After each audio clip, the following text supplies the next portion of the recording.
this is another thing is like plan ahead to where, yes, you're hosting the party, but you're never going to want to host again if you don't get to enjoy the party. Yes. This is where the work comes in ahead of time. Like your serving dishes, yeah, you can't mix a lot of stuff up the day before, but you can pull out your serving platters and figure out how you're going to serve and get all that done. Because if you wait till the last minute, you've got stuff in the oven, you got stuff you need to slice up and stuff. You don't want to be messing with that. So go ahead and have your plan of attack for serving down. Go ahead and get your napkins and your forks and all that stuff kind of ready to go. And then do as much prep as you possibly can.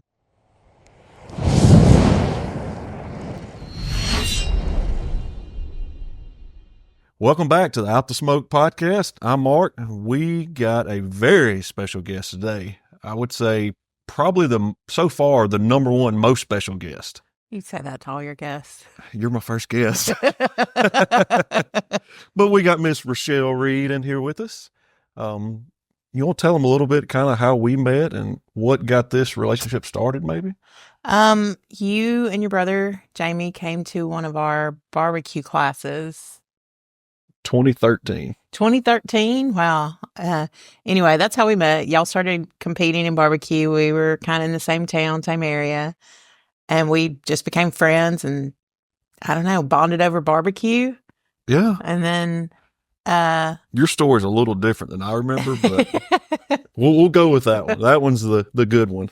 And then, I don't know, it just kind of evolved and y'all joined How to Barbecue Right. And a lot has changed in 11 years. It has. It's crazy how, looking back on it, how far things have come. Like I take a lot of pride in knowing, like I didn't know y'all when y'all started, but y'all were pretty fresh when we did meet. I mean, y'all hadn't...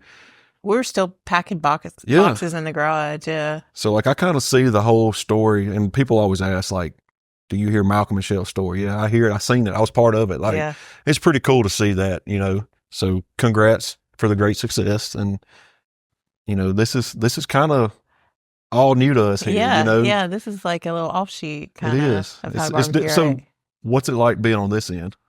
I don't like it. I don't like this side. It's different. I'm not in front of the camera person. I like it behind the scenes. Yeah. So we're bringing Out the Smoke back.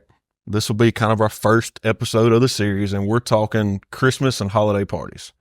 So I love Christmas and holiday parties. I do too. Like the food's always good. The food is always good. We're pretty good about throwing good Christmas parties. Yeah. So, and everybody that we go to visit are pretty good about throwing Christmas parties. I agree. But it takes more than what most people think. Oh, yeah. It's not just winging it Thursday night before your Friday party and it's going to be a success, because it's not. No, you start with the list. You got to write it down. Then you got to buy the groceries, and then there's a good party, 2-3 days of prep, you know? And I want to take this time and kind of give people some ideas, give people an examples of what has worked in the past, what hasn't, and in my opinion, there's several parts to a good get together, a good Christmas party, and planning. Everybody has their apps, it's the best part. You're the sides chick. So like, that's kind of your wheelhouse right there. Do you think the appetizers are the best part? To me, they're the best part. That's little, you just walk around and take little bites of everything. So from my past experience, the apps can make or break the party. Agreed. But if the apps aren't good, that main dish better be banging. Yeah. Like it better be good. But the apps can save a main dish from not being as good. And I've been in that boat. I've cooked a prime rib that I completely nuked by accident, but the app saved the day. It was a good Christmas party. Everybody was like, well, at least yeah. But I think it's so much more involved. It takes planning. It takes, it's not something I'd want to conquer by myself. Mm-mm. It takes a spouse, a friend, a couple of friends, and then you can really throw together something that's going to be epic. That's, I want people to come to my house and remember it and talk about it next year, Yeah. And that's my goal here, is to like give you ideas, give people ideas of what we learned and how to make that Christmas party be something that they call you next fall, be like, hey, you want to host it again? Yeah. So that's kind of our goal here.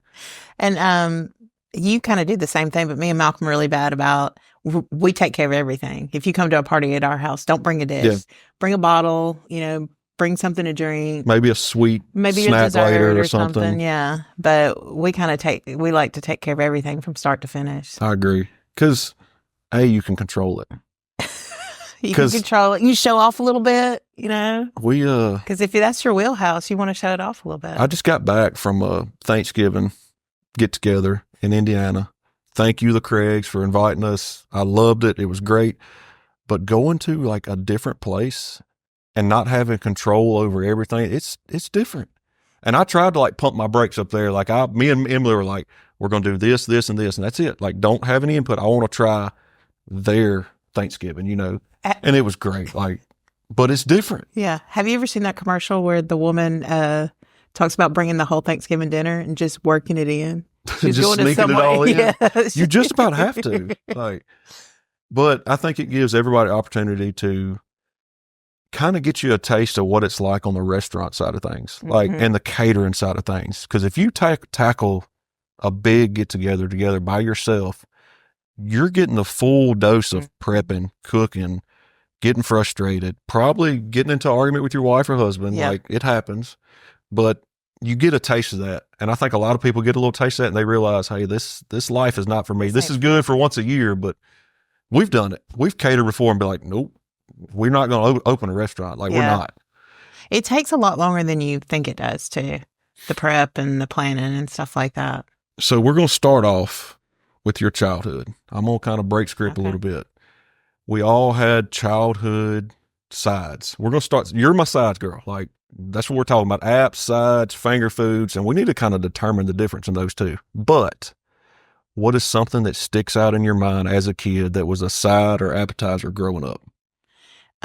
Sausage balls. I love sausage balls. I don't know if is that a regional thing or is that I don't know, but you and Malcolm are always going to bring them regardless.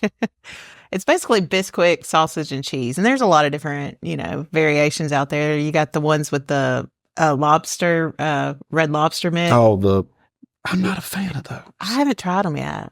They're too cakey. Yeah. See, I want more cheese and more sausage. I want meat. Yeah. Like the last ones we made, we didn't put Bisquick in it.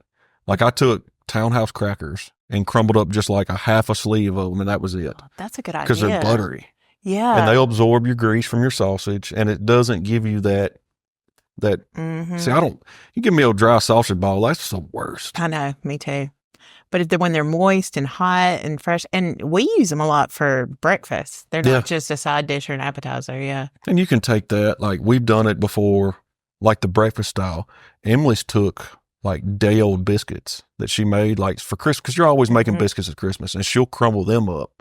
And then if you make like a hollandaise dipping sauce, it's so good for breakfast. A hollandaise dipping sauce for your sausage balls? Because you got to have your sausage and eggs. So we've done a sweet pepper jelly or something with sauce. I love the hollandaise. It's good. Yeah. It's good. Well, So moving on. So sausage ball, we know that's your wheelhouse. That's your jam. That's what something I remember from childhood, like loving that. See, that's something else is like nobody talks about how much the food has changed from your childhood to what you cook now for your family. Is that old joke? No, like it's the same for me. Like, we didn't have prime rib at Christmas when I was a kid. No. And like Brussels sprouts? No. We had dressing and ham. It was basically just a less festive Thanksgiving for Christmas. Yeah, it was pretty much just casseroles. Yeah, casseroles. You always have the one or two family members that stop at Pizza Hut and just show up with like 6 pizzas, and they've done their part, which I'm not against. We did not have that family member. We did. She showed up with pizzas and cigarettes. Sorry, Mary Jane. But so when we talk about apps, you got appetizers, and we were arguing about this in the conference room earlier. You got appetizers, you got sides, you got, what's the fancy word? Hors d'oeuvres. Hors d'oeuvres, yeah. Hors d'oeuvres. Then you got pass-arounds, and then you got finger foods. Like, what separates all those? To me, finger foods is what you serve at a shower. That just, I don't know, a baby shower or something? But you've probably... A wedding shower? Have you made cocktail weenies? They go to every baby shower in the South, I think. Yeah. And cocktail weenies can be an appetizer. Yeah. What is the difference? I don't know. That's what I'm asking. Hors d'oeuvres is fancy people. Yeah, but like if we put hollandaise on a sausage ball, that's an hors d'oeuvre. Yeah, like it's solid. So what do you think's the difference? What's the distinction? this is going to be wrong, but I feel like an appetizer is something you have to have a plate for to eat. Okay. Whereas, like, I don't know.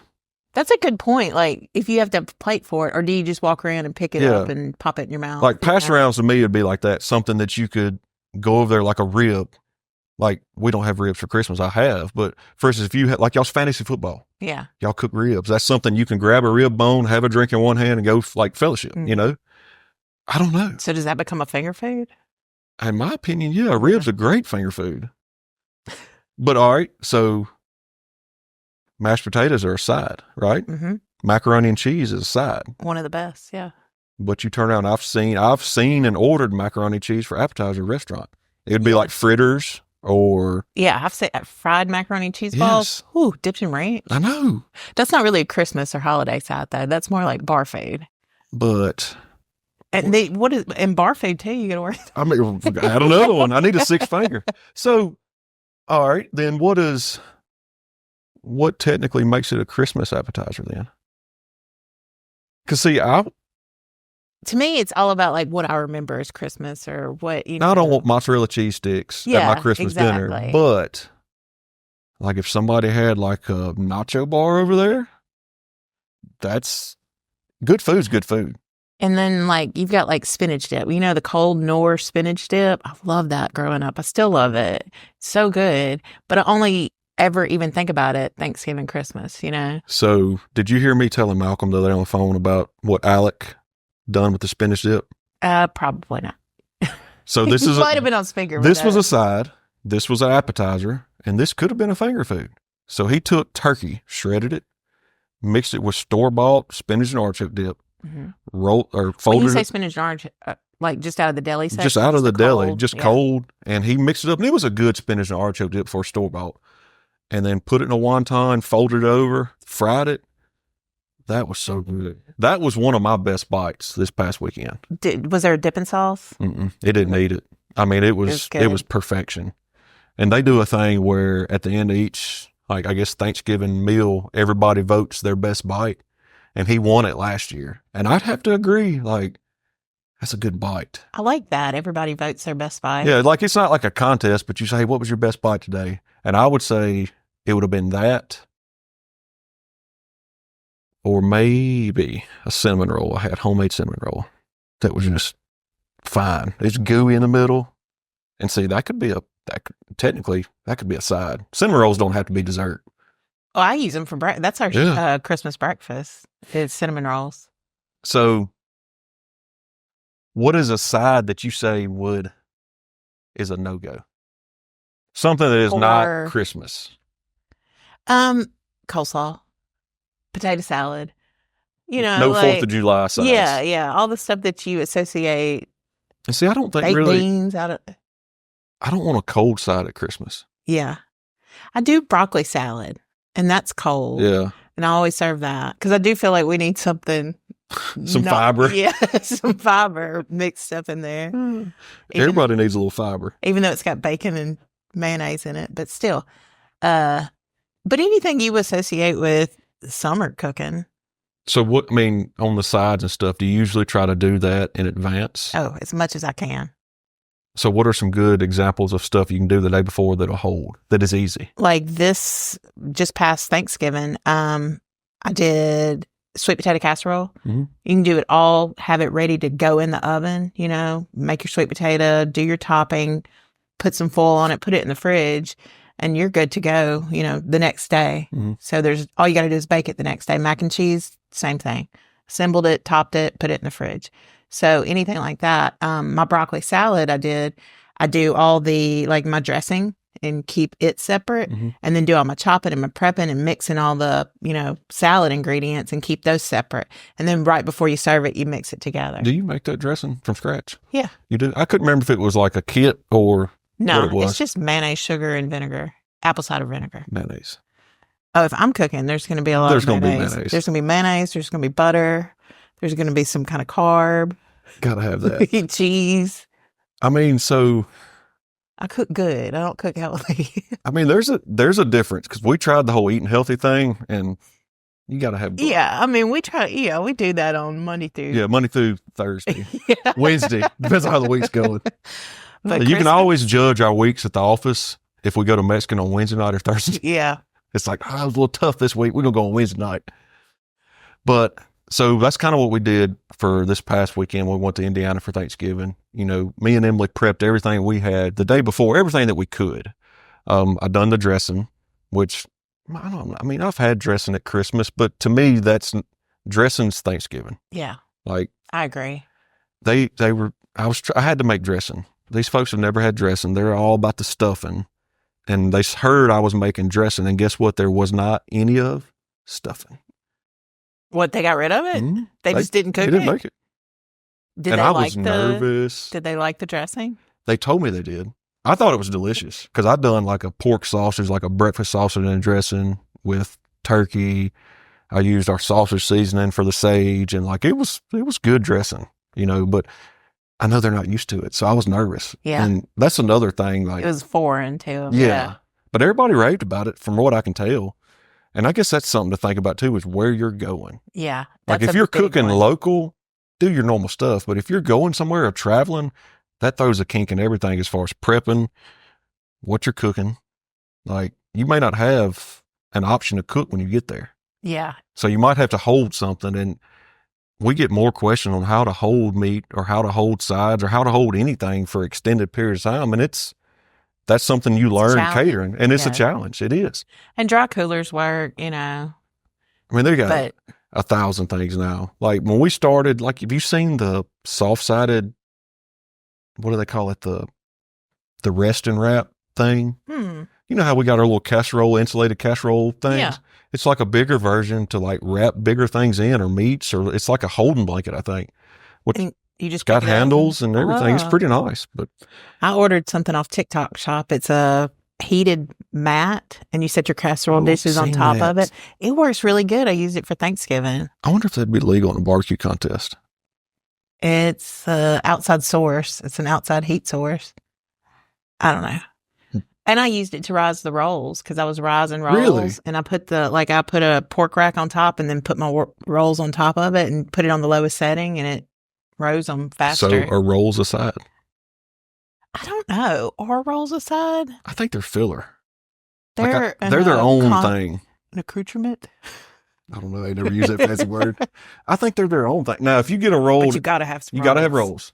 You got to have a carb to help a carb down. They got to work together. Yes, they work together. You can't just have one carb on the meal. Yeah. Like you got to have multiple. It's this team of carbs here.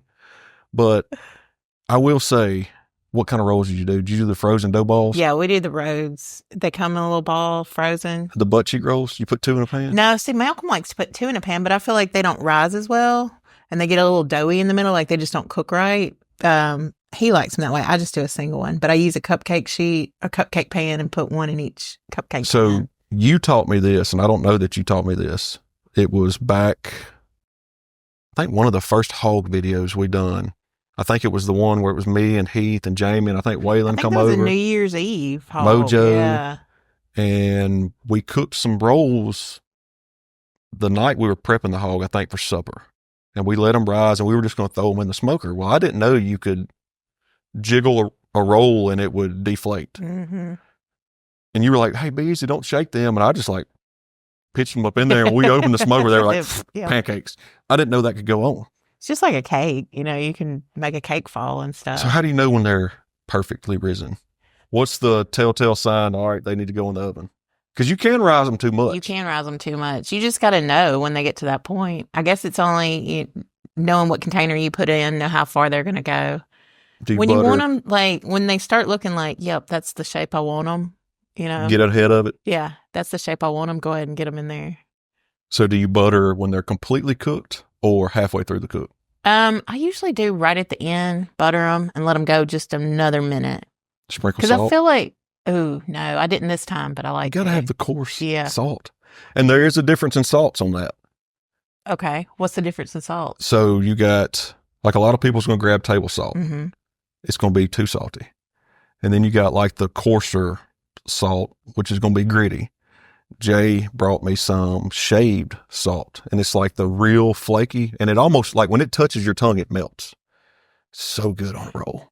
That's like the fancy salt. Yeah, the fancy salt. And I never knew there was fancy salt until like here recently. It's like learning there's fancy butter. So what's going to be your size this year? Are we talking Christmas? Christmas. Are we talking party? Are we talking the main family dinner? What are we? Is there a difference? 100%. Tell me. Okay, so a party, you're going to have a charcuterie board, you know? You got to have a charcuterie board. We need to touch base on that. Yeah. And see, that is not one thing I had growing up, you know? No. You might have got one of those Hormel. No. It's like pepperoni and cheese. We never had fancy cuts of meat other than bologna until I was old enough to buy it myself. Like, you did not see salami and pastrami and all that in the refrigerator when we were kids. Heck no. But, and blue cheese? Nobody had blue cheese. Nah, or my mama just hunks of cheese, you know. No, she had blue cheese dressing, and it was just Kraft. Yeah. And it wasn't good, but Mama loved blue cheese dressing. But real cheese? Like, no. We didn't have that back then. Kraft singles in the plastic wrapper. Yeah. That won't melt. Exactly. You can cook it for days. You fold them up and make little squares. We did have sausage and cheese, growing up. But see, we didn't even have that. Like, we were basic. Like, my grandmother made the dressing. We had dressing at Christmas and Thanksgiving. It didn't matter. But it's just, things have changed so much. Mm-hmm. But not to get off. Okay. So you got to have a charcuterie board, and it's got to be pretty. And this is for your party, not your dinner. This is a party. This is like a fancy friend party or something like that. So charcuterie board, Malcolm always does that. He does a really good job of it. He enjoys it. So, and then he's going to cook some sort of meat. It's probably going to be a loin, usually we do dueling loins. It's a beef loin and a pork loin. And then you got to have some sort of roll. And then I usually do a cranberry sauce to go with the pork loin. Mm-hmm. So you can do a little cranberry pork on your roll. And then we do a horseradish mayo for the beef. And sometimes I'll throw in something else, just some crazy other sauce. Does seafood belong at a... Yeah, we usually do. If we're going fancy, we do shrimp cocktail. I was going to say shrimp cocktail. Yeah. We've thrown some crab legs out there before. That's for the down and dirty Christmas party. Yeah, like, you got to have you're not going to wear a red dress and suit to this one. Like, you got to have a small group coming to that one for the crab legs. They get too expensive. Yeah, but the shrimp are a great appetizer because everybody loves shrimp, or most people love shrimp. And there's nothing. Your prep is thawing them out usually. So, but you got to put in, some cocktail sauce, maybe champagne vinaigrette to go with it, something to make it a little more fancy than just shrimp. Then we usually do some sort of, you got to have two dips, I think. You got to have a hot dip, you got to have a cold dip. I can get behind that. Yeah. So either a spinach dip for your hot dip, onion dip, those are my two kind of go-tos. Then a cold dip, you can do a cold spinach dip, maybe a ranch style dip or a cheese ball or pimento and cheese. You can do pimento and cheese. To me, that almost goes on the charcuterie board. Yeah. That goes back to charcuterie board. But so you need two dips, and then you need at least two more little apps. Something. Do you have a chart with all this? Like, it's just how my mind works. No, you're looking at it as like a pie table. Like you're sorting it all out. But you're right, though. You got to have a mixture. Because little things in phyllo cups. We fill up the little phyllo cups and bake them. Those are so good, What was it they used to always... What about are the ham and cheese sliders considered Christmas? Totally. To me, I don't think... They're like sausage balls. I don't think about them until Thanksgiving, fall Christmas. Time. Yeah. So what's the trick to those? Because yours are different than anybody. Like, I've had them. We used to have them. We tailgated Ole Miss. Like, everybody brought them. But yours, do you put more mustard? Like, you do something different that's got more of a kick, like a tang, not a spice, but like more of a pop of flavor than normal. I know you don't like Worcestershire sauce. What is it again? That old W sauce. Yeah, W sauce. But I put a little bit of that in there. I put some good mustard. But I also, when I do mine, you slice your rolls, and most people just build your ham and cheese and then put the rolls on top and pour all the butter and stuff on top. I put it on the bottom. So I slice my rolls and I put all my good buttery goodness on the bottom of that roll, because I feel like if it doesn't get inside if you just put it on top. And then I build my layers, and then I put top, and then I butter it again. And with those, I've learned that wrapping them in aluminum foil, I used to do that a lot, but it's like the butter in the aluminum foil burns the bottom. So I quit doing that. I done that on a pellet grill. I mean, burnt the bottom to smithereens. Yep. And it really done it just, like just a few minutes. Like I went out there, put them on, the grill was running 350, come back out, and I was like, oh. And like we ended up flipping it over and cutting the bottom off and putting it back in there. Because it's fine on top. It's good. It's just that it gets hard on the bottom. I think the foil just radiates and catches so much of that heat so quick. And it's the butter mixing with the foil, and it just ruins it. Gotta have a bread. So you said rolls. Mm-hmm. Is it just rolls, or is it like a French bread? Like, it depends on what you're doing. So like if we'll do like tri-tip, we'll do a baguette and then have some sort of like maybe a pesto or a chimichurri, to go with that. Or even, what's that cheese you like? Boursin cheese. Yeah, even a Boursin cheese spread with that. And then but I feel like if you're doing the loins, which are really easy to do, really easy to serve, they do really well. You need something that you can open up. Yeah. So like a roll or something like that. You need a transportation device for the protein. You need to make almost a sandwich, the fanciest sandwich possible, I think like appetizers and sides, like definitely around Christmas can be festive, but I don't think the actual appetizer or side has to be like, it's not what makes it festive. Like for instance, you take a pork loin. Pork loin you can do any time of the year, but you add the cranberry sauce and all of a sudden it's a Christmas dish. Mm-hmm. Or if you do something as simple as a pimento cheese, meat and cheese board, like just little sprigs of rosemary takes it from a normal meat and cheese board. Like, oh man, this is beautiful. This is a Christmas dish, Couple of cranberries. Yeah. Same thing with the meat board. Just throw some rosemary. Rosemary brightens it up. Yeah. And it gives it that feel. What is a pack of rosemary? Like $2? Yeah. It's pretty cheap. A bag of cranberries is about the same thing. And that could take any appetizer. And you're not changing the recipe whatsoever. You're literally just garnishing it with that. But it makes a big difference. Yeah. We had some cranberries. Have you seen the TikTok recipe where they soak the cranberries in like pineapple juice? Yes, and then they make them sugared or something? They roll them in sugar and freeze them. They are so... Really? Shelly made them last week. And you don't do anything else to it? It's like eating candy. And it does not taste like a cranberry at all. And cranberries are bitter. Yeah. No, these are delicious. Like Michael would love them because you get like, especially if you had a little bit of that citric acid you can mix in and make them sour, they'd be so good. Because he does the cranberry sauce. He likes it. And it's super easy. That's like his contribution to our Thanksgiving. The can? No, he makes them from fresh. Michael does? Yeah. Really? I didn't know that. Yeah. It's just a bag of cranberries and then fourth cup of orange juice. Yeah. Cook them down. And honey. And you can just let it cook down for about 15 minutes. And it like forms all that pectin and becomes jelly, essentially. Asked them when we were in Indiana, I said, y'all going to do the canned cranberry sauce? And they were like, oh, we don't ever do cranberry. I'm like, what? So we got us a can of canned cranberry sauce, and you got to slice it on the lines. Yes, we did it. I mean, we got it for Thanksgiving too. It's good. I think it's more of a mental thing. It's ugly. Oh, it's terrible looking. And it can't be good for you. I don't know what it is. It's not cranberries. Like it's frozen Kool-Aid and I don't know, gelatin. Jelly, yeah. But I hate sitting that out on like a fancy, if we're doing a fancy party, I hate sitting that out. Everybody had the little clear square dish your mama would drag out. Yes. And you cut it on the line. And it would fall over and like you'd have one piece hanging halfway off because the dish wasn't big enough. But I don't know. Like I think it's just neat to see, especially getting to go to Christmas parties over the years, like see what people do different. Mm-hmm. Like he always throws a great Christmas party and to go there and it's always different stuff there. He has it catered. But it's top notch, Yes. And they do the same thing. Like they had that big charcuterie platter out.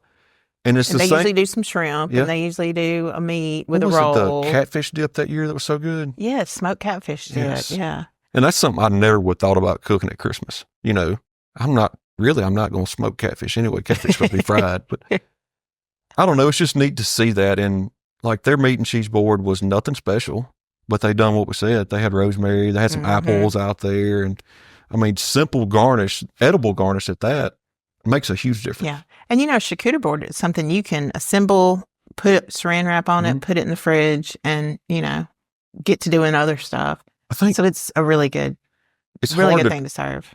How would you recommend traveling with that? Ugh. Like, would you say just cut everything up and have it in individual Ziplocs and build it when you get there? Yes. I have used cake boxes. I did something at your house, and I used cake boxes and built charcuterie boards in the cake boxes and then just kind of pulled them out of there. Yeah, slide with them.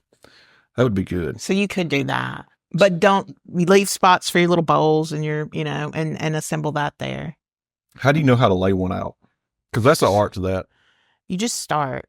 Because like I've tried to do it, mine are too, Emily always tells me they're too perfect. Yeah. Like you got to be messy about it. You do. It needs to have that rustic look. Yeah. You just start with whatever you got and kind of start building. Because me, I'm lining my cheese up all perfect and like, it don't look good. Like just pile that cheese up. Put you a bowl beside it with some olives in it. Pile you some more cheese up. But it is like you look at some of these people online, like that's become big as like charcuterie to go people, and they're beautiful. Like they do an excellent job, but they're expensive. They are. But that's a lot of. It's expensive to just build one yourself. What's the hack for charcuterie boards? Aldi. So if you've never been to Aldi, I was not against it, but I was like, I'm not going to Aldi. Like, what is? Oh, you used to make fun of us. Yeah. Y'all going to Aldi again? Yeah. Get those scratch and dent special. But you can go there. And we've done it. Go to Walmart or Kroger and buy everything for a 9 by 11 or whatever normal small charcuterie board. You're going to spend $100. Yes. Easily. Go to Aldi, you'll spend $30. And it's just as good. It's just as good. Some of the cheeses are better. Trader Joe's kind of, and they're similar to Aldi, but they have a lot of stuff. Kind of same thing. You can get it better prices. Yeah. Sam's is a great spot if you're doing a big charcuterie, It's a charcuterie for $40, not a charcuterie for $12. We done one last year, and I pulled out my biggest cutting board, one I got from, what is the store down in Texas? Had the TV show. You know what it is. No, I don't. Is it Chip and Johnny Gaines' place? Oh, Magnolia. Yeah. We went down there and I bought a cutting board, and it's bigger than this table. It's pretty good size, and we loaded it up. It was like $300. By the time you bought olives, cheeses, all the cured meats, we put grapes and fruit. It was a spread. Huge. We get it all set up, set it on the counter, and Gus is a big dog. He just goes over and lays his head on the counter and wipes out one whole side of it in just one pass. So, yeah, that was $75 worth of salami. He just What'd wolfed you do out. with the rest of it? Man, we're in Mississippi. I scooted that stuff over, made it look full again. That's just extra juicy cheese. Don't mind that slobber. Like, it's all right. Don't eat at Mark's house. Yeah. I don't have cats. I'm good. You can eat at my house. Dog hair stays on the ground. Cat hair floats everywhere. Do you consider sliders? What are they considered? Well, those ham and cheese biscuits, I know everybody calls them biscuits, but they're kind of sliders. Yeah. I think sliders can be fancy party food, and I think it could be football party food, Yeah. To me, food. I like sliders, but there's a thin line between a great slider and a terrible slider. Yeah, they get greasy. There's no in between on sliders. Like you don't have, that was a good slider. Like, dang, that was a good slider. That was freaking dry and it sucked. Yeah. I don't make them for that reason, because they can easily go south. So when you do sliders, are you talking about taking, like a pack of Hawaiian rolls or something? Or are you talking about actually slider bun? We always use the Hawaiian rolls because they're good and they're easy. And now you can get them already split to where you don't even have to cut them. So it don't get any easier. Stack cheese on it. And everybody loves the Hawaiian rolls. What are we missing? We talked about some meats. So what are your meat options? We talked about loins. We talked about possible tri-tip. I think I'm kind of like you. I think for Christmas, for a nice dinner or even a get-together party, you got to have beef. Yeah, you got to have a beef. And you can do chicken or pork. Yeah, you can do chicken or pork. Yeah. I feel like pork's a little nicer than chicken. Because, what are you going to do with chicken? It's hard to serve chicken in an appetizer or, buffet style setting. Yeah. Unless you're doing pulled chicken. Don't show up to no Christmas party with some old nasty buffalo chicken dip that you done baked out of a can. Oh, out of a can. Okay. Yeah. I love buffalo chicken I love it too. But you can tell that old white, just off-white chicken meat, and it tastes like feet. Nope, I can't do it. Like, get a rotisserie chicken. And we've used that. Like, that's something else to think about. Like, as far as prepping, a rotisserie chicken is your lifesaver on all, like, anything I can't appetizer wise. tell you how many times we've used rotisserie chickens for We've done different events. that deal in Oxford. I don't know how many chickens we pulled, but it was a lot of rotisserie chickens that day. It was cheaper than us cooking them ourselves. Yeah. And they're good. They're good. They don't miss. Yeah. Like, I've never got one, like, unless I got it and it's been sitting under that bowl for 2 days, but it's still good. You know? But you go to Sam's, get some hot, fresh rotisserie Stand in that line. Yeah. I've never understood that. They're good. You go there at 9:15, there's a line to the front of the store waiting on freaking rotisserie chickens. Like, barbecue restaurants need to figure out the math. I know. Because Sam's is kicking all y'all's butts. And they're $6. So. Yeah. That's a lot of it. It's cheap and easy and it's good. So what are some sides that if you show up at a party, you're like, nope. My first thought was, have you ever seen it's like a pickle wrapped in cream cheese, wrapped in like sandwich meat? Do you know what I'm talking about? I know what you're talking about, but I'm all over it's that. Like, oh, you like that? Anything with the pickle. Don't show up with no 7-layer salad. I love 7-layer salad. I'm going salad. The other way. The one it's got like a layer of ranch in the middle. Yeah. I like, love 7-layer. That's another one that's either great or makes me want to lean over the garbage can. Yeah. We had one last year at our Christmas party, and I'm going to say it. They showed up with this thing, and I promise you, I love mayonnaise. I'm right there with you. This had to have a gallon of some kind of cheap, clobbered up mayonnaise on the top with English peas mixed in with it, and I'm like, nope. I keep the English peas out of my 7-layer like salad. Boogers. You can't have them in there. They're terrible. They're not good. You know something we tried, and it was going viral around TikTok or whatever, but it was like club crackers, and you wrap bacon around it and maybe season it some way. And everybody said how good they were, and we tried them, and I was like, this kind of sucks. I've had them. Maybe we did them wrong. I don't know. I've had them both. Like, I've had them where I was like, that's pretty good. But I've had them where I was like, the cracker gets chewy. Yeah, that's how it was. But what I noticed was if it's a leaner bacon with all the more expensive bacon, they suck. But if you get that old cheap bacon where it renders all that fat, they're pretty good. It's almost like a greasy crouton. Yeah. But they're good. But I know what you're talking about. Like, if it's got that thick bacon on it, to me, they're just chewy. Maybe I didn't put enough bacon. I don't know, but I was like, this is not that good. And, but something I did see that I do want to try is, I saw somebody take a slice of prosciutto, and I think you'd like this. Prosciutto, put a little boursin in it, wrap it up, and then they put something on top and baked it, and then had a dipping sauce. Yes. That had to be good. Yes, it looked so good. I don't want to see smoked shotgun shells. No. I don't care what time of year it is. It's hard to eat those, you know? The noodles are never done. They're always... What about cocktail weenies? You get some down. You got to have some cocktail weenies at your party. Yeah. It can't be a cocktail party without cocktail weenies. Do you do grape jelly in your cocktail weenies? So I've been told, because I've done a cocktail weenie recipe for Buck Junkies, and they jumped all over me in the comments because I didn't put jelly in it. What'd you put? Barbecue sauces. And that was it? It was just a barbecue? It was barbecue sauce, vinegar sauce, diced onions, and then I think Fireball. Oh, okay. I remember that one now. So, I mean, it was good, but I think you got to have I see where people say like the jelly makes it thick and sticky, and like a lot of your barbecue sauces won't, but you don't have to do grape jelly. You do pepper jelly, do whatever you want to. And you could have made like a cornstarch slurry and added it to it and let it kind of thicken that sauce if you wanted to. Because I did notice like not using a jelly or honey or something like it didn't want to. The weenies absorb the flavor, but it didn't want to stick to it. Yes, you know you got to have that before, stickiness. Yeah. What about Rotel? Is Rotel because around here in the South at least, Rotel is brought to every event. I think we keep Rotel in business. I think Rotel is...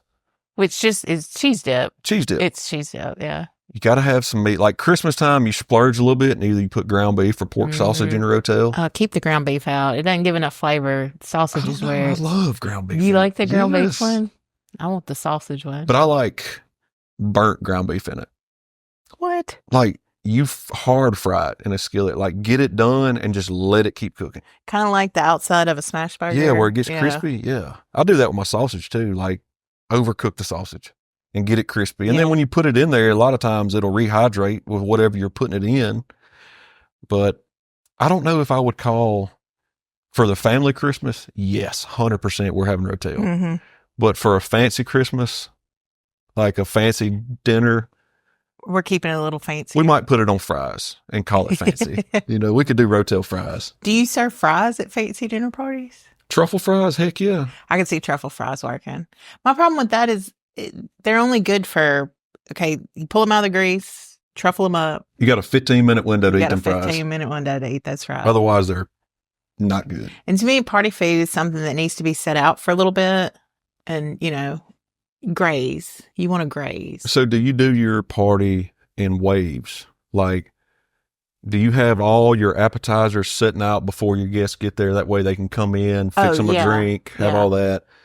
If you're talking like dinner party or dinner, yeah, definitely. So how do you enjoy the party and transition from appetizer to without just working your tail off? Like, what are some good pointers or what are some ways to go about that?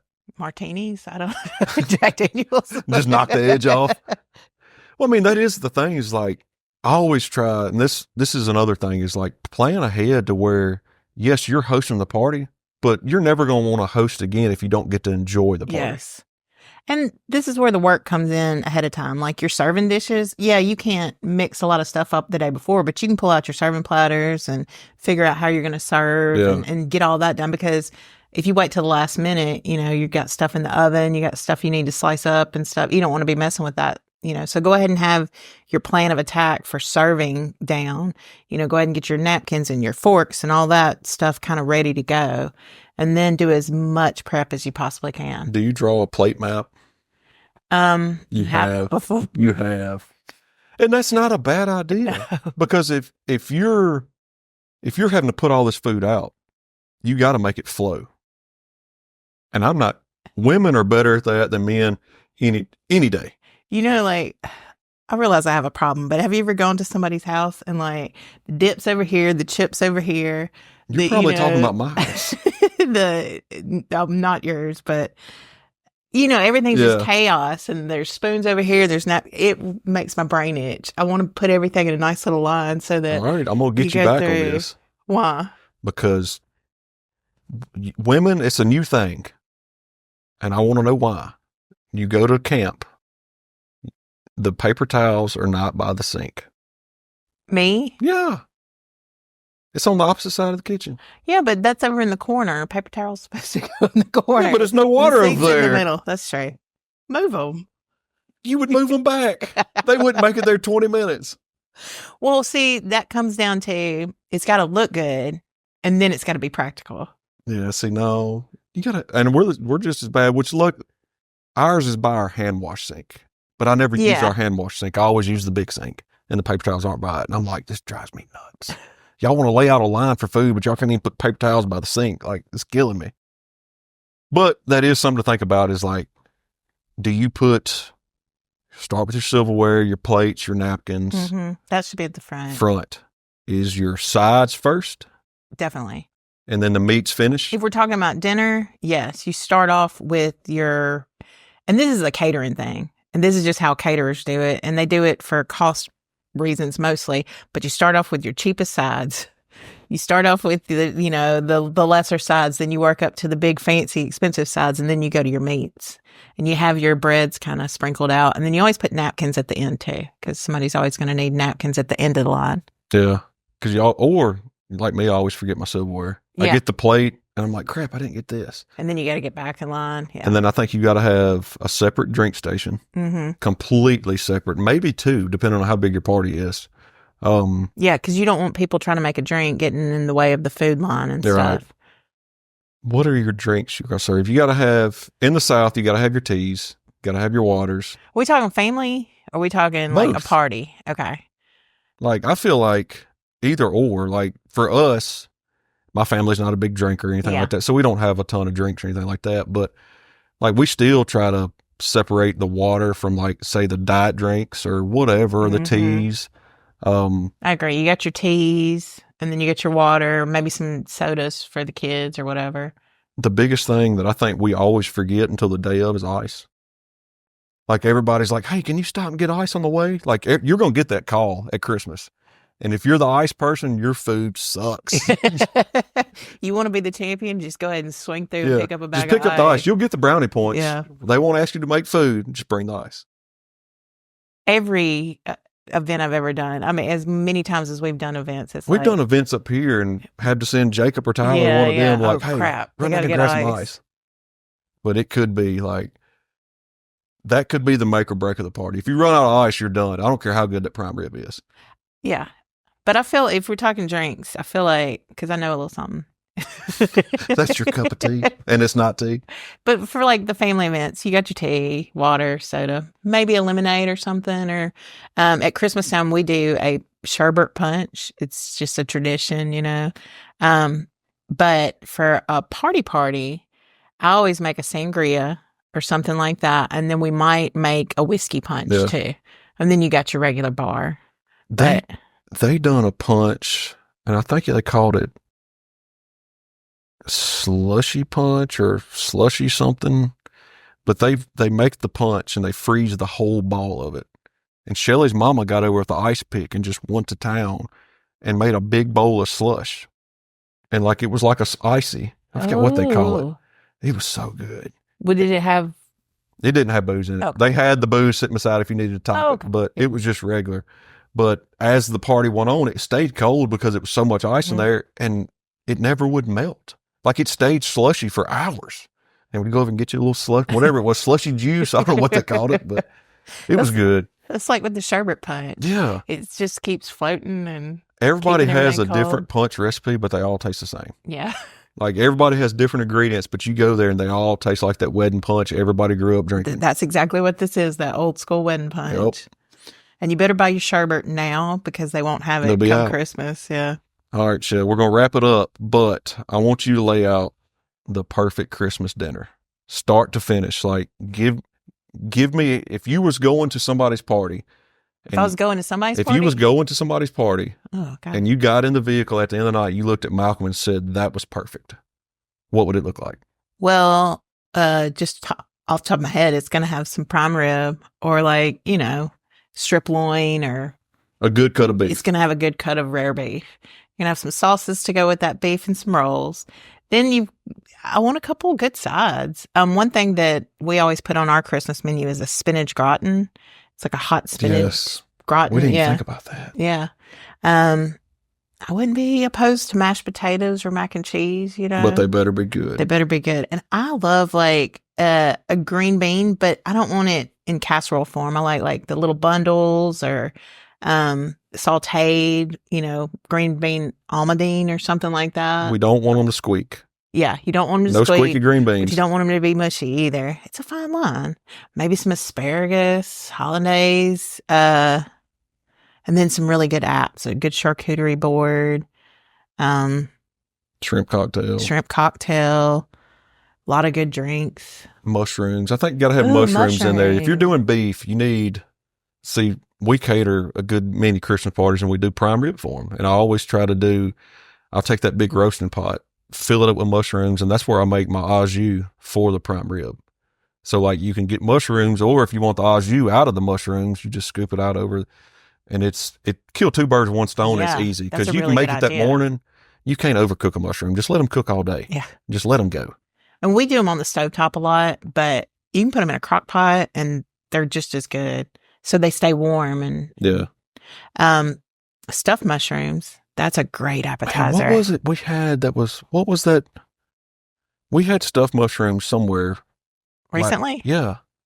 Or one of these past Christmases. Yeah. I say recently. But what was it? I thought did y'all make them? It was stuff like a dressing or... Yeah. Like a boudin stuffing or something? Oh, yeah. Malcolm has done that before. They were so good. That's what I was remembering there. The only problem is that one requires a lot of prep. It's a lot of work. A lot of time. But you can prep it the day before and, you know, all you do is bake. This is backing up, but I think this is a cool story to finish this podcast with, and you'll get a kick out of it. So, you know, my grandmother passed away in July to show you how tough this old bird was, did Jamie tell you this already? Mm-hmm. Well, for whoever doesn't know, before she passed away, she made dressing. And how old was she? She was 96? 96. She made dressing back earlier in the year and froze it just so we could have her dressing. And I was like, we need to just spoon out a corner, freeze it, add it to next year's, and we just keep this baby going, you know. But Malcolm thought that was the coolest thing. Oh, it was awesome. And I didn't even get to get any. I missed it, you know. He was like, before I die, I'm cooking all kinds of stuff, put in the freezer. Be a whole hog in there. Yeah, I'm going to put a brisket in there. But anything else you got? Yeah. Plan, make lists, prep. Plan some more. And plan some more, yeah. And do as much as you possibly. It's going to take you way longer to do all the stuff. And you're going to get better at it. The first year we hosted my family's Christmas, I was stressed out. It was pure chaos. Everybody loved it, but I didn't get to enjoy it. So do anything you can to where you can enjoy your party. Yeah. And that's the hardest part. Don't worry. Everybody else is going to have a good time. Don't worry about the crowd. They're going to be great. Yeah. You just enjoy it. I feel like once you get it kind of cooked and set out and done and folks show up, then it's kind of like everything's, if you plan right and prep right, everything's downhill from that point. And if you attend a Christmas party and you see the owner of the household keep going out back, it's because he's stressed out of his mind. Go out there and just pat him on the back and say, it's great. Give him a little booster, you know. Because you'll usually see either the husband or wife, if they smoke, they're probably going out there in the backyard smoking cigarettes because they're about to die. Getting them a nip. Yeah. Something's going on. You need to go check on them. But Chelle, I appreciate it. I hope you enjoyed it. This is kind of kicking off something we're all new to, and it's great. It's going to be a good time. Great. It is. Yeah. It's not bad for a couple of rednecks back here. We can kind of make something come together. But you want to tell them where they can find you? It's Miss Southern Chelle on Instagram and TikTok. Even though I never post. I caught you off guard with that. You're not used to that either, are you? Well, guys, ladies, we appreciate y'all listening. I hope this helps y'all with y'all's holiday parties. And y'all check out, stay tuned. We're going to have more info coming out. And we'll see y'all next time.